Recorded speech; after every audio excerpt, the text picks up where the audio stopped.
Drew with Southern Yankee Innovations, and today we're going to install a third function kit on a John Deere 4310 with a 430 loader. I bought the kit from Summit Hydraulics.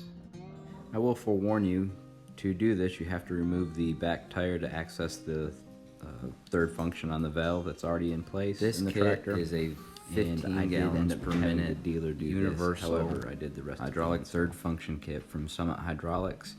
Comes with everything you need except for the hydraulic hoses.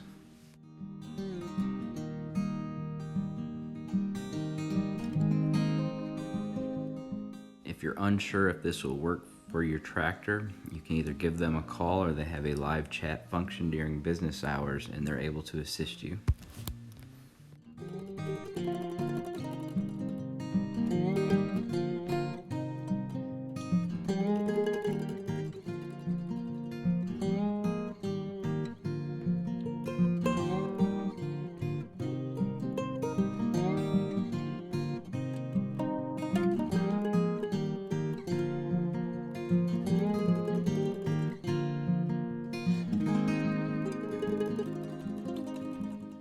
Part of the process is to determine where you would like your solenoid located. All my hydraulics are already on the right side of the tractor, so I determined that I didn't really want to drill holes into the loader frame, so I just used the existing bracket there and transcribed the holes onto the supplied bracket by Summit Hydraulics. You'll want the valve located someplace where it's out of the way as far as getting on and off the tractor, however conveniently located to run the hoses up the loader. Right next, you'll attach the valve to the solenoid. Just note which direction you have the valve facing, and there's a pinhole, and you line the P on the solenoid up with the pinhole on the valve, and you will tighten the screws down.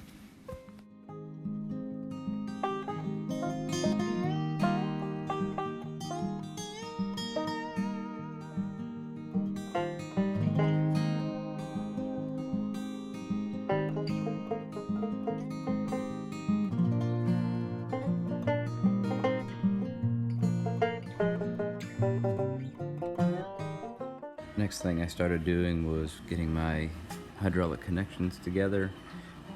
The instructions in the kit lay out the recommendation on which ones get the quick connects and where each of the fittings go.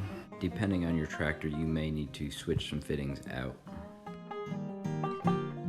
Next, I removed the loader lever handle and replaced it with the third function handle. It's loose, so it comes with some spacers. You just have to use whatever spacers are needed to make it secure.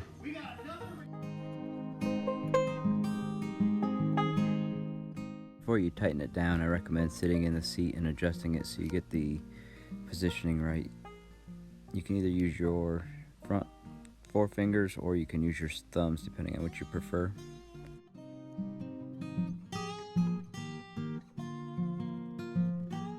As I started running the wire, I just secured it down the lever.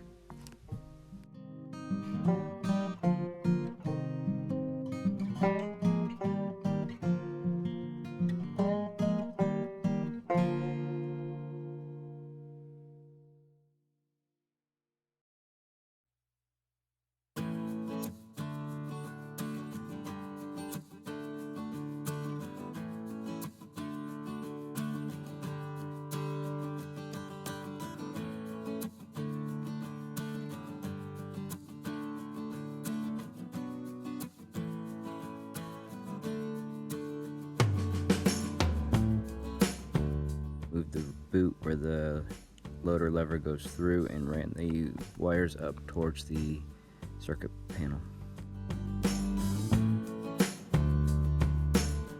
The way to do it is to tie a black to the ground and then just tie the positive into the panel and use the supplied fuse to connect it to the power to the lever. After the paint dried on the bracket, I mounted that to the loader frame.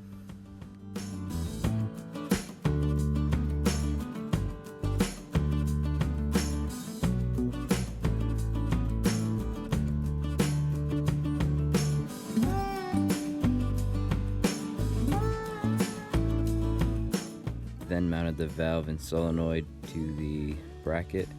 Make sure you note the correct letters facing in the direction on the valve. When I bolted this on, I decided to change the fittings, so I will show that later on. So I require a constant flow if I ever remove the loader, so I put quick couplers on the back side of the valve so I could loop it if I ever removed the loader attachment. And then I mounted the bracket for the quick couplers for the third function onto the cross member for the loader. Just used the supplied hose clamps and the metal bracket. I'm not sure if it matters, but I decided to run mine underneath the steel lines already on the loader, and then I just tightened it up with the drill, making sure that the screws did not touch the hydraulic lines when I tightened it up.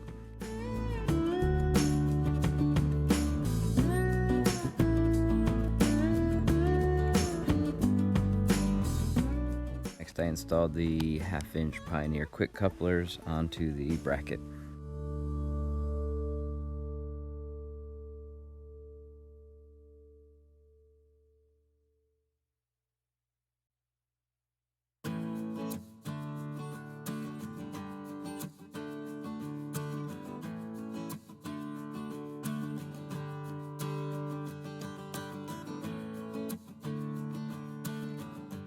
So here's the valve after the hydraulics were installed. I put the quick couplers towards the seat position.